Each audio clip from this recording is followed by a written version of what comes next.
And joining us now in studio is Dr. Eytan Cohen Yanarocak, Turkey expert at the Jerusalem Institute for Strategy and Security. Hi, thanks for joining us again. Thank you for having me. So how serious are these sanctions that the U.S. has leveled against the Turkish defense establishment, and how is Turkey likely to respond to them? First of all, I would like to underline that this is very serious. The name of the sanctions is the, CAATSA.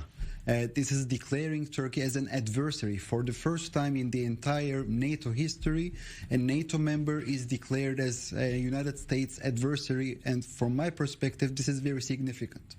Secondly, the Turkish military inventory has many US-made weaponry like F-16s, and Bayraktar UAVs, has some spare parts that are provided from the United States that the Turks are very much nowadays are praising the technological advancements of their own military technology.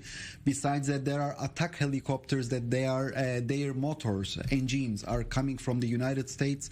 Besides that, the Turkish Navy's most important achievement, the Milgem warship project, again has some spare parts from the United States, and as a result, from my understanding, the Turkish defense establishment will not be able to also submit and provide to its own clients its own deliveries, the goods, like Pakistan. Pakistan already bought some of the corvettes from Turkey in the framework of the Milgem project.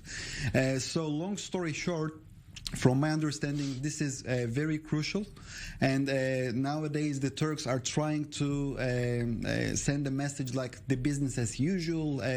According to the Turkish press, the Turkish defense establishment already stockpiled necessary ammunition and spare parts when it is coming to the F-16s and other important spare parts and other weaponry. But from my perspective, this is something unprecedented, and let us not forget, the choice of S-400 is not only being equipped with an anti-ballistic system, it's a strategic choice. Well, I wanted to ask you about that, because if you look at Turkey's security needs, its main challenges more fall in the area of terrorism or the resistance movement, the PKK. It's not like there are countries with ballistic missiles threatening Turkey. So why was Turkey so determined to move ahead with this S-400 deal, knowing the possibility that it would be facing these kind of sanctions? We all witnessed that the Turkish administration sought to buy these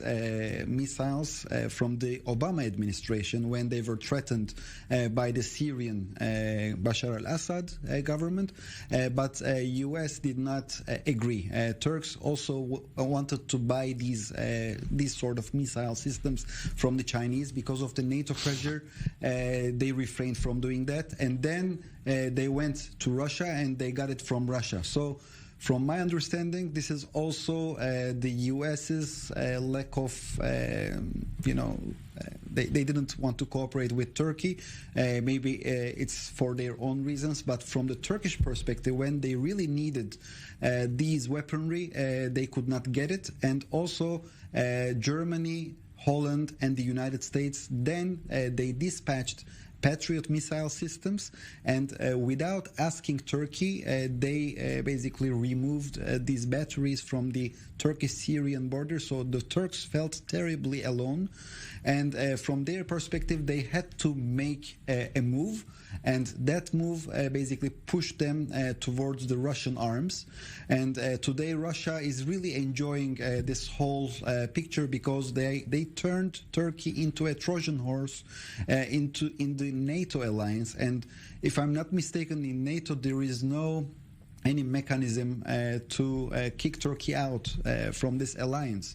So from the Turkish perspective, it is something very important to be a part of NATO, because historically speaking, Russian Empire was considered as the historical nemesis of the Ottoman Empire. So they gravely need this NATO umbrella, but it is really we came to a very unique moment in the Turkish political history that certainly if Turkish government will not do any concessions, we may see that Turkey will launch a real rapprochement with Russia and China.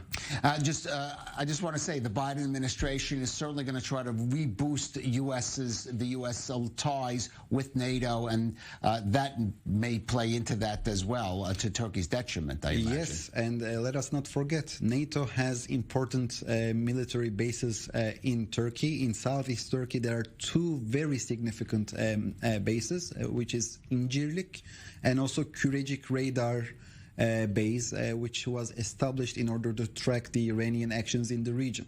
And as a result, we may see that also this move may also influence the Turkish-NATO relations. All right. Well, we'll see how that alliance moves forward or not in the coming years. Dr. Eytan Cohen Yanarocak, thank you for joining us again on The Rundown.